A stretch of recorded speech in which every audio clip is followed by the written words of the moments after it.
Bonjour et bienvenue dans cette vidéo de MTC Yangsheng. J'espère que la série des Yi Ting Ting vous plaît car nous continuons aujourd'hui avec le 9e mouvement, qui lui aussi a un très joli nom puisqu'il s'appelle le dragon noir tend ses pattes. Cet exercice travaille beaucoup sur la taille et ainsi favorise la circulation au niveau des hypochondres, qui est la zone liée au foie en médecine chinoise. Il va donc favoriser la circulation du qi du foie et de son méridien et ainsi participer à l'équilibre émotionnel. D'un point de vue plus structurel, cette pratique va renforcer la mobilité musculaire de la taille et des jambes. Et je vous mets bien sûr le lien là-haut et dans la description pour avoir accès à la playlist des Yi Ting Ting dans laquelle vous pourrez retrouver les pratiques que nous avons déjà vues jusque-là sur la chaîne. Et je vous propose donc maintenant de passer à l'explication du mouvement.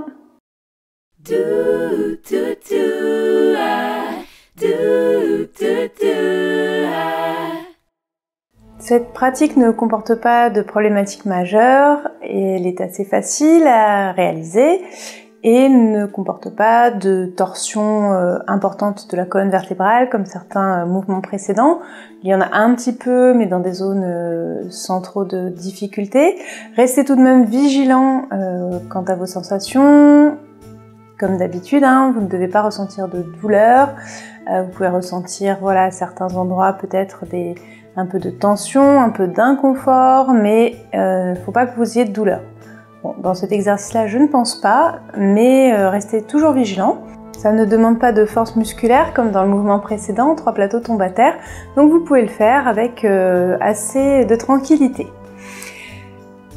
Alors, on va démarrer donc cette pratique avec les pieds à la largeur des épaules. On va se placer déjà en posture naturelle avec le sommet du crâne bien étiré vers le ciel, le sacrum vers la terre pour déjà créer un étirement de la colonne vertébrale. Les épaules sont relâchées, détendues. Et on va commencer par placer les poings de chaque côté de la taille. Donc on va refermer les poings. Pour ceci, on va replier le pouce en premier. On va venir placer le pouce à la base de l'annulaire et replier les autres doigts par-dessus. On va venir placer les poings au niveau de la taille, au-dessus de la hanche. Les épaules sont relâchées et la paume de main est vers le ciel.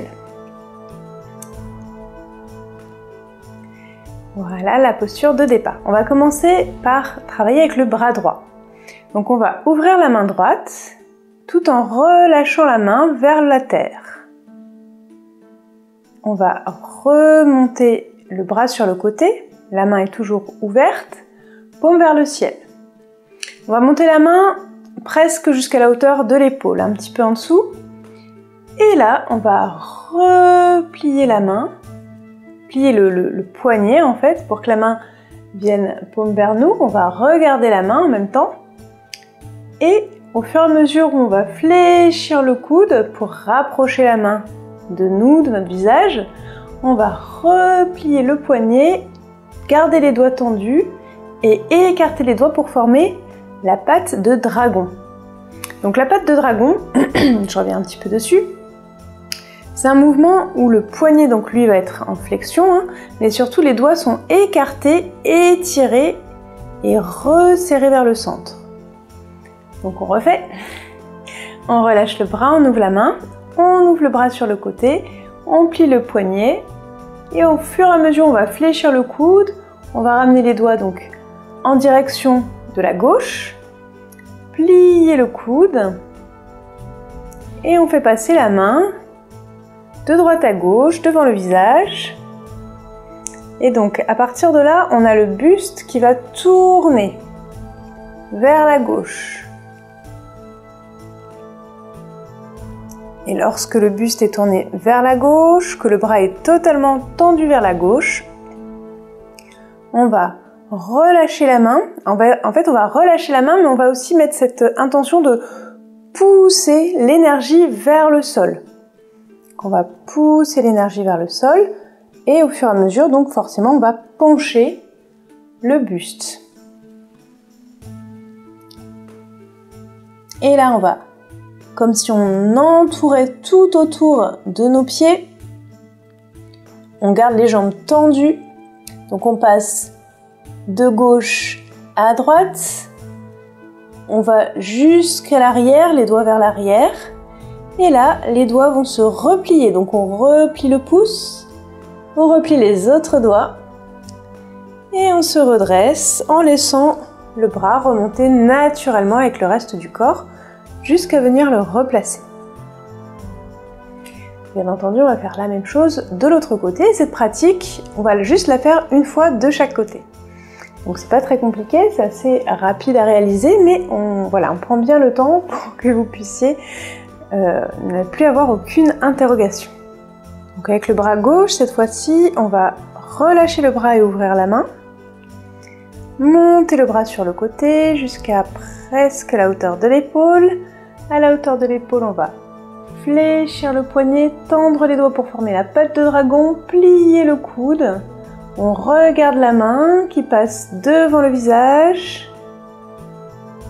On tourne le buste.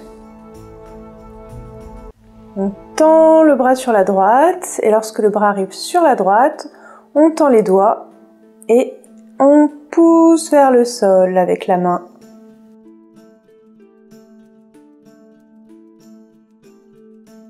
Les jambes restent tendues.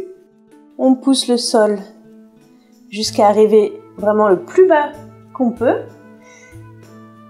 Avec la main donc à droite. Et on va faire le tour de droite à gauche jusqu'à amener les doigts vers l'arrière. On ramène le pouce, on replie les autres doigts par-dessus le pouce et on se redresse en laissant la main remonter. Ok, une petite précision, le buste au début bien entendu est complètement de face et au fur et à mesure donc on va tourner, l'objectif étant d'amener les épaules à 90 degrés par rapport à la posture de départ. Alors faites toujours en fonction de votre souplesse au niveau de la colonne vertébrale, donc c'est pour ça qu'il y a quand même de la torsion dans ce mouvement, mais c'est une torsion qui est moins importante et plus naturelle, puisqu'elle va aussi engager toute la colonne vertébrale dans un axe vertical. Donc l'objectif c'est d'amener les épaules à 90 degrés. Donc mettez bien cette intention de pousser vers le sol. Et gardez beaucoup de souplesse au niveau du poignet lorsque vous repliez les doigts. Voilà. On va le refaire juste une dernière fois, histoire de bien l'ancrer de l'autre côté. Donc on ouvre le bras. Patte de dragon.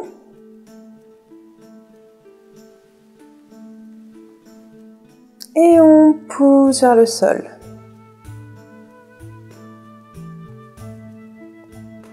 On replie la main. Et on se replace. Alors généralement, la respiration est naturelle dans ce mouvement, c'est-à-dire que vous respirez comme vous respiriez normalement.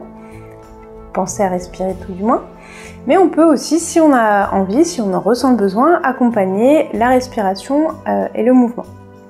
Donc, ce que je vous propose, c'est d'inspirer déjà en plaçant les mains de chaque côté de la taille. On va pouvoir souffler en plaçant la main. Inspirer en faisant passer la patte de dragon d'un côté à l'autre. Souffler de nouveau en poussant vers la terre. On passe devant, on replie la main et on inspire en se replaçant. Donc on a fini l'inspiration, donc on va souffler, inspirer, souffler, inspirer. Voilà. Ce que je vous propose si vous avez envie d'accompagner le mouvement avec la respiration. Et donc pour terminer, avant de faire l'enchaînement, petite remarque aussi sur la transition avec le mouvement précédent. Donc nous venons de réaliser juste avant ce mouvement-là, on a réalisé donc 3 plateaux tombe à terre, si on enchaîne tous les mouvements des Tsing Tsing.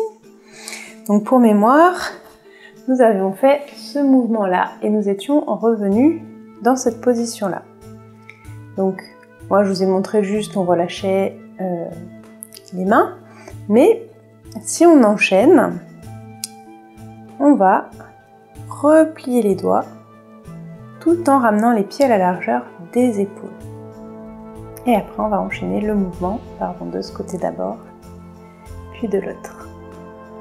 Voilà, donc maintenant, je vous propose d'enchaîner cette pratique du dragon noir qui tend ses pattes, un côté puis l'autre.